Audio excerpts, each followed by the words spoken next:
किराकिरीलाई नि बाँच्न पर्यो नि त उनीहरू पनि फलेछ। मेरो आवाज चाहिँ यो अस्ति म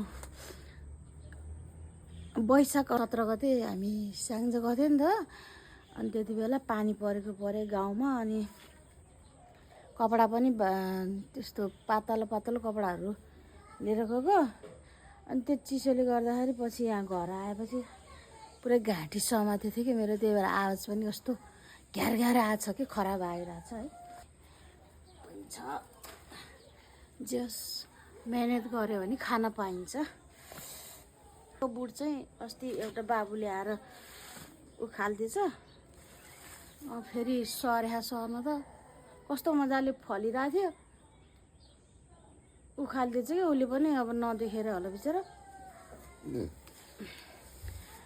फेरि अहिले